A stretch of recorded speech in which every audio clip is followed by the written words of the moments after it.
Herkese merhaba, kanalıma hoş geldiniz.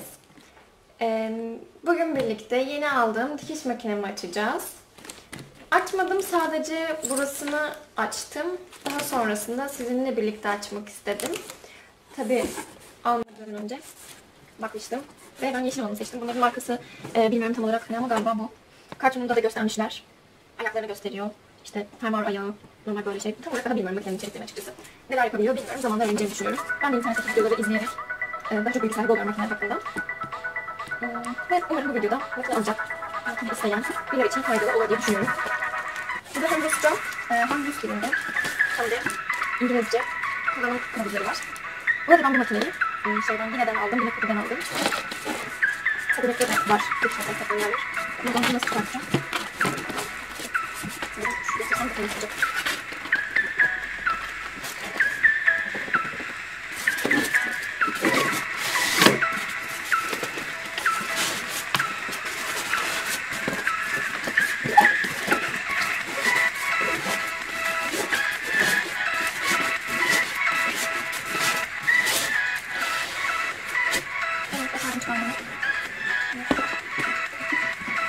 Evet, kutusundan çıkardım. Ve burada ayak kutusu var. İçinde neler bilmiyorum.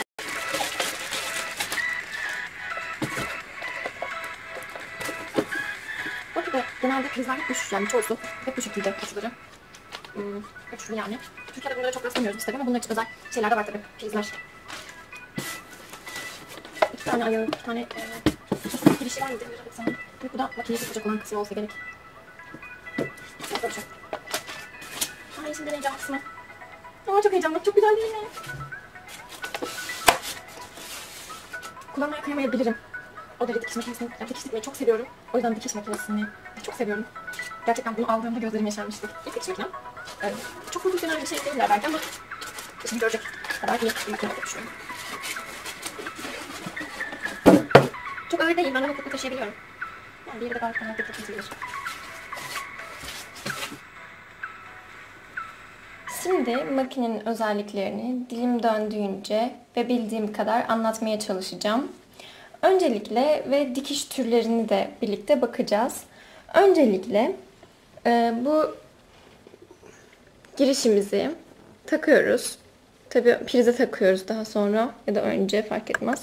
Sonra burada makinemizin açma kapama tuşu var. Buna basarak açıyoruz. Zaten otomatik olarak ışığı da yanıyor. Burada dikiş türlerimiz var. Dikiş çeşitleri var. Tek tek gösteriyor. Bunların birkaçını birlikte deneyeceğiz. Burada adım uzunluğunu ayarlayabiliyoruz. Yani bununla adım uzunluğunu ayarlayabiliyoruz. Ve bu SS yazan yere getirdiğimiz zaman da bu dikiş türlerinden birisini seçebiliyoruz. İdeal adım uzunluğu 2'de diyebiliyorum. Bunu dikeceğiniz şeye göre değiştirebiliyorsunuz. Daha sonra burada da yine bu ABCD diye yazan, beyazla yazan dikiş türlerini seçebiliyoruz. Burada diğer bu şeyleri de göstermiş zaten. Bunları da burada seçebiliyoruz. Bunların tam olarak ne olduğunu bilmiyorum. Bilmiyorum yani düğme olabilir ama emin değilim. A derken düz dikiş zaten burada gösteriyor. Evet. Bu geri şeyimiz, tuşumuz diyeyim. Buna bastığınız zaman dikerken geriye ileriye gidiyor. Yukarıdaki ayarlar bu şekilde. Bu ipin geçiş yollarıydı. Bunu birlikte tekrar geçirelim. Bunu çıkardım buradan. Tamamen şu an ipimizi çıkardım. Öncelikle burada zaten üzerinde 1, 2, 3, 4 diye sayılar yazıyor bu yukarı taraflarında. Öncelikle buradan geçiriyorum ipimi. Daha sonra aşağıya indiriyorum. Tekrar yukarıya çıkarıyorum. Bu yan tarafta bir tane böyle bir şey var. Onu göstereyim. Bunu çevirdiğim zaman bu yukarıdaki geliyor. Ve bunu buradan geçiriyoruz. Tekrar aşağıya indiriyoruz. Göstermeye çalışacağım şimdi. Aşağıda da 2 tane buradan ipin geçmesi için yer var. Oradan ve bir de buradan geçirip arka tarafa doğru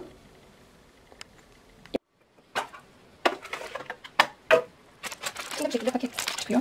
3 tane sanırım ayak olması gerekiyor. Evet. Bu bildiğim kadarıyla düğme ayağı. Bu fermuar ayağımız. Yedek makara koymuşlar. Yedek iğnelerimiz. Bu tornavidası vesaire bunlar var. Şimdi ayak değiştirmeyi de göstereceğim. O yüzden bir tane ayağımı burada bıraktım. Bunları tekrar içine koyuyorum. Burası da diğer makaramızın olduğu kısım, alt kısım. Buraya makaramızı bu şekilde, görünüyor mu tam olarak? Makaramızı bu şekilde tutup dışına çıkartabiliriz. İçine koyup tekrar koyuyoruz buraya. Zaten orada bir yeri var. Biraz böyle döndürdüğümüz zaman kendisi otomatik oturuyor. Bu şekilde. Bu alt tarafı da. Şimdi biraz böyle dikişlerimizin nasıl dikişler yaptığına bakabiliriz. Bu yerlerinde yani bu adım ayak çeşitleri, dikiş çeşitleri yaparken, çevirirken onları her zaman iğnemizin yukarıda olmasına dikkat edelim. Yoksa iğnemiz kırılabilir. Şu an normal dikiştim. Normal bir dikiş yapalım. Ve dikiş dikerken de arkadan çok asılmamaya dikkat edelim. O da iğnemizi kırabilir.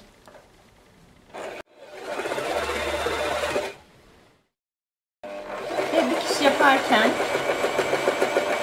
sonuna geldiğimiz zaman geri yapmayı unutmayalım. Bu dikişimizin daha sağlam olmasını sağlar. Başta ve sonda bunu yapıyoruz. Bu şekilde ipimizi kestim. Evet, düz dikişimiz bu şekilde. Daha sonra tekrar iplerimi geriye götürüyorum. İğnem yine yukarıda. Ve bu sefer mesela C'yi gösterelim. C tarafındayken bu şekilli dikişlerde kesinlikle geri tuşuna basmıyoruz. Çünkü onda geri yapmıyor yani. Sadece düz dikişteyken geri yapabiliriz.